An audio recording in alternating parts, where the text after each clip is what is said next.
사회 분야 기사로 좀 가겠는데요. 대학에서 벌어졌던 일이라고 합니다. 뒤늦게 알려진 거죠. 뒤져보니까 나타난 겁니다, 이게.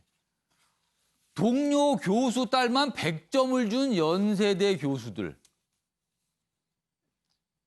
이게 어떻게 이해를 해야 될까요, 이거를요? 그리고요, 조국 전 장관의 아들 등 입시 자료는 사라졌답니다. 알아보니까. 이 얘기는 뭐 작년에도 나왔었죠, 학교 관련해서. 근데 확인된 거예요. 교육부 연세대 관계자 수사 의뢰입니다. 다음 기사 하나 더 보겠습니다. 딸에게 A+, 대학원 부정 입학, 부모 찬스다. 조국 아들 합격한 입학자로도 무단 폐기다. 이게 적발이 됐습니다. 들여다보니까. 자, 이 얘기는 최인영 변호사하고 오창석 평론가께 좀 질문을 좀 드릴게요. 오창석 평론가, 이게 뭘까요? 이 학교의 이 상황은 무엇일까요, 이거는?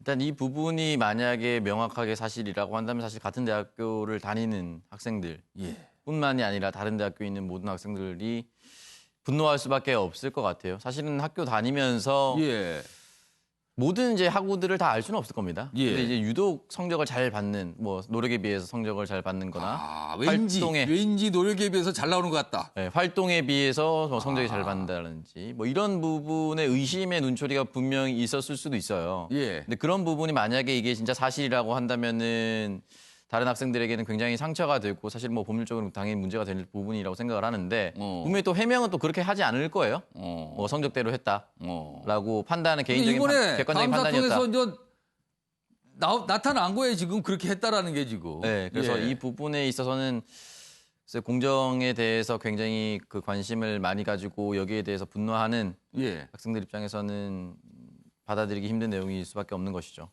요즘이 사실은 공정이 어느 때보다 가장 중요한 어떤 뭐라면 시대적인 화두일까요? 그런데 이거는 너무 대놓고 위반한 거 아닙니까? 그 공정이라는 화두를.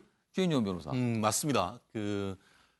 이번 문재인 대통령께서 취임사에서 지금 과정은 공정하겠다라고 얘기해서 그 공정이 키워드고 특히 20, 30대 같은 경우에는 최근에 그 인천국제공항 사태라든가 이 모든 점에 있어서 가장 중요한 것이 키워드가 말씀하시는 것 공정이었는데 우리나라 최고의 사학이라고 할 수 있는 이 연대 그리고 또 연대 중에서도 특히 경영학과 같은 경우에는 굉장히 우리나라에서 거의 최고의 경영학과 아니겠습니까? 거의 입학 과정에서 부정이 있었다라는 그 사실에서 굉장히 그 경악을 금할 수가 없는 것 같은데요. 입학하는 과정에서 지금 보니까 미리 짜고 결국은 자기 그 자녀를 입학하는데 굉장히 특혜를 줬던 것이고 또 한 곳 같은 경우에는 또 딸이 어떻게 보면은 식품 영양학을 하는데 회계학 강의를 듣게 한 다음에 그 문제를 본인 같이 사는 집에서 제출하고 그걸 다 시험지까지 친 다음에 A뿔을 줬다는 건 아니겠습니까? 어떻게 이와 같은 일이 벌어졌다는 것에서 과연 이것이 첫 번째 한 번밖에 없었는 것인지 아니면 일상적으로 이런 일이 벌어진 것에 대해서 국민의 한 사람으로서 분개하지 않을 수 없는 것 같은데요. 이 부분에 대해서는 그 말씀하신 것처럼 공공비밀관리법이라든가 아니면은 업무상 위력의 어떻게 보면 그 업무 방해라든가 이런 부분으로서 명확한 처벌이 있어야 된다. 저는 그렇게 봅니다. 사실 대학 문제잖아요. 이 대학에서 벌어지는 문제, 입시도 그렇지만요. 대학 안에서 학생들이 학점을 받고 그리고 그 학점을 통해서 바탕으로 취업도 하고 이런 게 다 연계돼 있거든요. 굉장히 민감한 사안입니다. 사실은 이 부분이요. 그러나 들여다보니 이런 어처구니 없는 일들이 그동안 있었다는 겁니다.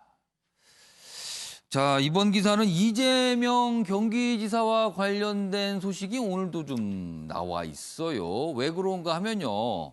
얼마 전에 16일이 운명의 날이 될 것이다 이렇게 알려줬는데 그와 관련된 내용이 오늘 또 나왔습니다.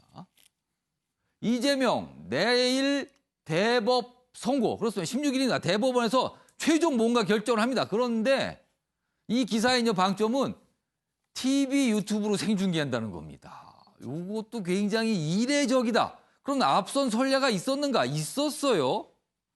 3심으론 박근혜 전 대통령에 의해서 두 번째다. 그러니까 굉장히 이례적이다. 물론 전례는 있었다. 그만큼 관심사다. 뭐 이런 이유겠는데 먼저 최인영 변호사. 이런 결정이 나온 배경이 뭡니까? 그만큼 그 우리 사회에서 예. 차지하는 이재명 지사의 어떤 그 정치적 위상이라든가 국민의 관심사가 크다는 것 아니겠습니까? 관심도가 크다. 원칙적으로는 사실 그 재판은 만인에게 공개해서 누구든 가서 볼 수는 있습니다. 예. 그렇지만 재판을 이와 같이 언론에 실시간으로 공개하는 것은 개인의 어떤 그 인격권이라든가 이런 부분도 있기 때문에 원칙적으로는 그 이 부분이 이제 본인의 동의를 받아야 됩니다. 다만 예. 얼마 전에 그 규정을 바꾸어서 예. 공공의 이익에 굉장히 중요한 사안일 경우에는 본인이 동의하지 않는다 하더라도 재판장이 결정을 해서 공개할 수 있도록 했고 공공의 그것이 첫 번째로 이제 그 공개된 것이 박근혜 전 대통령에 대한 이른바 국정농단 사건에서 첫 번째 선고가 있었죠. 예. 다만 그때는 그 박근혜 전 대통령이 직접 참여를 하지 않았었던 것같습니다. 다만 이번 그 두 번째 그 대법원에서 형사 선고에 예. 이재명 지사가 참가를 할지 아닐지는 저도 아직은 모르겠습니다. 그렇지만 이 부분이 그만큼 중요한 것인데 원래는 그 재판부 소부에서 하다가 이것이 이거는 서로 의견이 합치되지 않는다 해서 전원 합의체에 왔기 그렇습니다. 때문에 내일 정말 그 이재명 지사의 뿐만 아니고 전 국민이 관심을 갖고 아마 TV와 유튜브를 지켜보지 않을까 싶습니다. 내일 오후 2시인데요. 그러면은 이렇게 읽는 겁니까? 그 주문을 읽기 전에 선고 이유를 길게 읽고 주문 이렇게 또 읽는 겁니까? 이렇게? 그렇습니다. 실질적으로 이제 이 부분에 있어 가지고는 이유를 쭉 얘기하죠. 공소 사실 예, 그리고 예. 법리되는 쟁점에 굉장히 대해서 길게 얘기하는데 제일 끝에 예. 얘기를 하는데 아마 들어도 무슨 말씀인지 알 수 있을지는 모르겠습니다. 예, 정은갑 시장님. 근데 이 문제는 이제 말씀하신 국민적 관심사도 있지만은 예. 그 TV의 토론회 문제거든요. 예. 토론회에서 과연 이게 허위 사실이냐 아니냐라는 간접적이고 추상적인 답변 자체를 이게 과연 허위 사실을 볼 것이냐 이거 굉장히 좀 중요하다고 봅니다. 그러니까 예. 향후에 우리나라도 점점 더 이제 정치 뭐 대선 등을 염두에 두고 예. TV 토론이 훨씬 더 활성화될 것이고 될 수밖에 없다고 봅니다. 예. 근데 그 상황 속에서 1, 2심에서는 구체적 사실이 아니다. 이게 해서 무죄를 했는데 예. 어쨌든 간에 그 이게 허위 사실에 해당된다라는 또 예. 유죄 판결을 2심에서 해서 300만 원이라는 선고를 한 상황 아닙니까? 그래서 예. 이 문제는 예를 들면 향후의 정치 일정이나 과정에서 과연 토론안에서 어느 정도 어떻게까지 얘기하는 것이 이게 허위 사실이 되는 것인지 예. 이 점에 대해서 명확히 해주질 않으면 향후에 정치 지망생이라든가 여러 토론 과정에서 저는 굉장히 심각한 문제가 도래할 수도 있는 예. 또 다른 중대한 사안이다 그렇게 보고 있습니다. 그러니까 내일 나올 결정의 의미, 이재명 지사의 개인적인 정치적 운명을 결정하는 측면도 있지만요. 그 토론회와 관련된 측면, 지금 방금 말씀하신 그런 부분에도 의미가 있을 수 있다. 자, 최영학 고문님, 이 정치적인 해석을 좀 해보겠습니다. 내일 결정 두 가지일 겁니다. 원심 그대로 받아들이느냐, 아니면 파기환송하느냐. 파기환송할 경우에는 정치적으로 좀 생환을 했다. 뭐 이런 의미가 될 거고요. 그렇지 않을 경우에는 저 정치적 운명이 굉장히 어려졌다 이렇게 보는데 어떤 결정이든 굉장히 여기도 정치권 요동칠 것 같습니다. 일단 뭐 유죄라고 판단해주면 지사직을 더 수행을 못하니까 예. 그렇다면 내년도 4월에 부산, 서울, 경기까지. 유권자만 1,500만 명. 이거는 뭐 대선급으로 갈 수밖에 없는. 서울, 경기, 부산 치면 거의 인구의 절반이 재보궐 예, 선거를 근데 해야 되는 거 아닙니까? 예, 유권자로면은 1,500만 뭐 이렇게 되거든요. 이러면 예. 이거는 대선에 뭐 버금가는 예. 그런 정치적인 상황이 나오고요. 예. 만약에 그럼 무죄다. 예. 그로 나오면 말씀하신 대로 지금 이재명 지사가 대권 후보로서 지금 2등 정도의 지금 순위를 갖고 예. 있는데 굉장히 치고 올라가는 부분들이 분명히 발생하면서 지금 여당 내에서의 예. 또 어떤 지형 변화가 예상되는 부분들이 이제 생기는 거죠. 그럼 여당 내에서 1위로 달리고 있는 분이 이낙연 의원이잖아요. 그렇죠. 지금 이재명 지사는 지금 여론 지지율 조사 보면 따라가는 입장인데 만약에 파기환송 결정이 난다면 굉장히 요동칠 수 있다. 이 말씀이신가요? 지금? 그렇습니다. 그리고 힘을 얻을 수 있고요. 사실 경기도에서 예. 이렇게 지지율 많이 얻기가 힘듭니다. 왜냐하면 이 수도권은 여야가 지금 합쳐져 있지 않습니까? 예. 우리가 영호남과 다르게. 근데 지금 뭐 지지율이 70%까지 지금 올라가 있는 것은 양쪽에서 다 지지를 받고 있는 이러한 이 뭐 자기의 장점들을 지금 갖고 있기 때문에 예. 만약에 여기서 어떤 법적인 그런 결과에 따라서는 굉장히 힘을 받을 수도 있고 예. 만약에 다른 경우가 되면은 진짜 내년도 4월 달에 재보궐선거 거의 대선급 됩니다. 아주 중요한 결정입니다. 정치적인 의미가 큰 내일 오후 2시에 생중계가 된다고 합니다. 자, 이번에는요. 수돗물 이야기가 있는데요. 인천입니다. 인천 지역 수돗물 좀 논란이 됐었죠? 작년 붉은 수돗물 인천 서구, 이번엔 수돗물 유충 벌레입니다. 수돗물에. 아니 이걸 보신 분들이 시민분들이 얼마나 놀랐을까요 지금요. 여기 사진 보이시죠? 이게 좀 수돗물에서 나왔답니다 이게. 여기 이게 뭐가 이렇게 길게 돼 있는.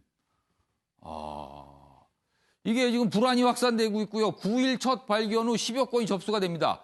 당국은 붉은 깔따구 유충으로 추정을 하고 있답니다. 수돗물 직접 음용 자제를 당부했다.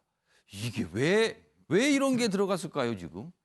뭔가 좀 여기에는 분명히 문제가 좀 있어 보이는데 여기 보면 여기 있습니다. 이게 사진을 자, 아침부터 이런 걸 보여주나 또 이렇게 말씀하실 수 있는데 아무튼 이게 논란이 크게 되고 있어요. 13일 오후 인천 서구 거만동의 한 빌라에 공급된 수돗물에서 발견된 유충. 일단 깔따구 유충으로 추정이 된다는 내용이 이렇게 담겨 있습니다. 이거 빨리 해결해야 됐습니다. 어디 무서워서 수돗물 뭐 접하거나 하겠습니까? 지금 이런 상황에서는요. 자, 마무리하겠습니다. 원래 7월이면 여름 휴가를 생각하며 마음이 느긋해지는 시절입니다. 하지만 요즘은 코로나로 마음이 움츠러든 데다 들끓는 부동산 그리고 생각지도 못한 정치권 소식까지 전해지면서 스트레스를 호소하는 분들이 많습니다.